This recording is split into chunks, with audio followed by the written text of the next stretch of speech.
Hi, my name is Aila and I'm 21 years old and have just graduated from Ambedkar University with a degree in sociology. And today I'm going to be talking about something that's really important to me, and I feel like it was something that I was really able to also learn from throughout my life. And when it came to the FAIR project, it's something that I also ended up questioning. Um, and it's something that I was able to use the FAIR methodology a lot in naturally, right? And so throughout my life, I felt like I don't really have any roots, and I was raised in an amalgamation of cultures. My mother came from a mission and embraced the army's colonial culture. My father's family, on the other hand, embraced being Punjabi and grew up on a steady diet of Bollywood and provincial Hindi comics. But after they got divorced, I had little understanding about my culture. And we moved around frequently, and I went through a series of existential crises as we adapted to new ecologies, adopted new cultures, and embraced alternative ways of life. My mother grew up in cantonments with people from around the country, and she spent most of her time outdoors. And I think that's because of that she really understood the importance of nature and imparted the values of being sensitive and observant. She used to work in the craft sector, primarily with dyeing, crafts, and artisanal work, and she would share fascinating stories about the people she encountered. As we moved, I realized that I love to travel and interact with people from various backgrounds, especially sharing and understanding what was meaningful from each culture, whether it was their food habits or rituals or even language. And on a macro level, observing cultures allowed me to experiment and exchange practices. It taught me how to adapt to new contexts. The most important thing became the way how culture determined how people would interact with me, and it decided my fate in some ways. In an increasingly homogeneous, globalized world, I was able to question what development meant and break down perspectives through cultural mapping.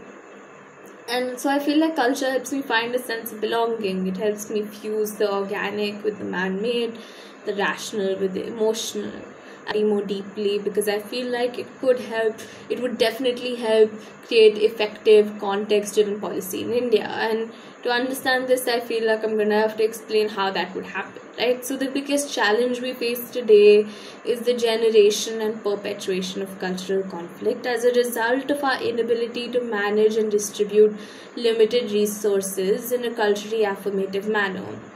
A lack of mutual awareness and insight becomes a major hindrance to communication and building a complete multi-layered understanding of public policy concern. Cultural barriers therefore limit our ability to innovate across boundaries and generate results that enable development in other sectors, whether it's nutrition or environment, because people just don't see the links between them, right? And I think that that's one of the things, but I think another reason why policy implementation has been so inefficient is due to conflict and incongruence between political realities and how people think and talk about ideal solutions. And this has resulted in the oversimplification and blanket statements that have potential to cause serious animosity and discord during implementation of the proposed policies. Understanding the way culture dictates our behavior allows us to be prepared to evaluate future developments and tackle them through nuanced interdisciplinary means. So, while culture adapts to changing contexts, relatively fixed structures, say like businesses or governments or other institutions, need to keep up with cultural intelligence to keep up with the fast-paced shifts. Cultural intelligence is all about understanding shared meanings and learned behaviors to grasp how and why we feel a sense of belonging, and learn how to generate and maintain a sense of mutual and multicultural cohabitation. So the decisions that we make are often based in our cultural context. They're influenced by the decisions of those around us and the precedents set and accepted by the majoritarian cultural group. But since culture is always shifting, people change with it too. And I feel it's as crucial that for our solutions for the future accommodate these cultural changes via mapping and dialogue. And all of this is tied to the larger question of identity. And identity is those qualities, beliefs, traits, and expressions that define a person to a group. And for the world to develop and define solutions for the SDG goals, we need to understand the way identities are formed and how their strengths can be used from various geographies and histories and merge to make the world a more equitable and peaceful place, right?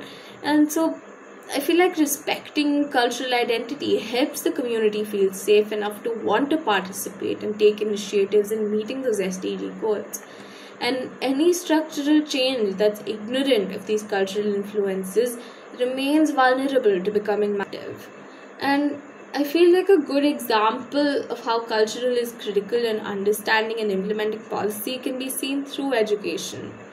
Education in India has molded itself to Macaulay's version of standardization, where we basically learn English as our first language and we learn like a ton of irrelevant skills to contribute to a Western notion of success.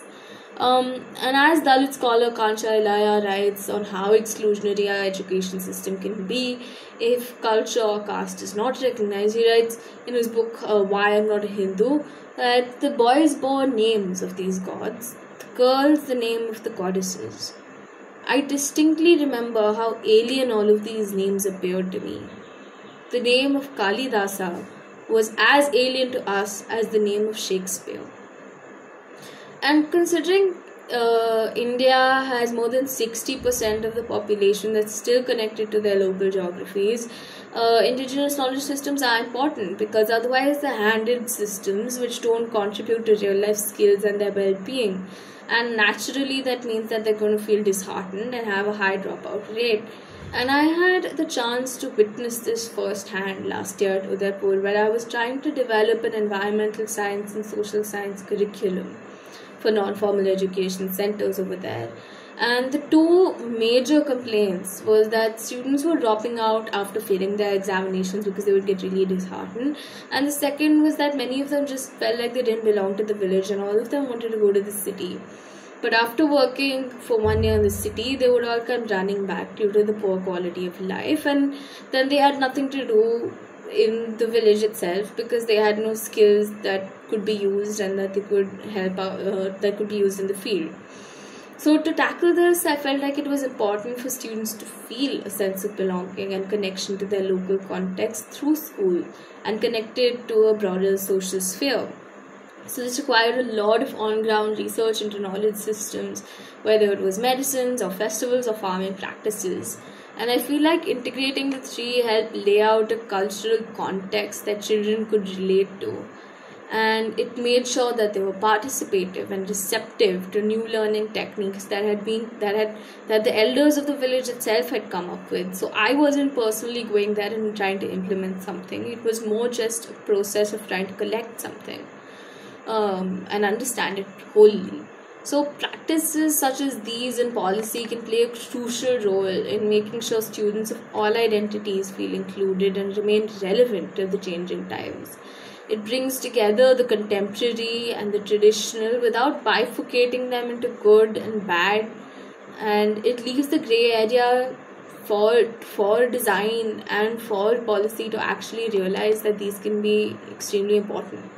And I feel like this is only one of the many examples that I can think of when it comes to cultural inclusivity and multicultural cohabitation. And in a country that's as diverse as ours, the opportunity to design policies that are aware and sensitive should be imperative and a prerequisite. So that's all. Thank you.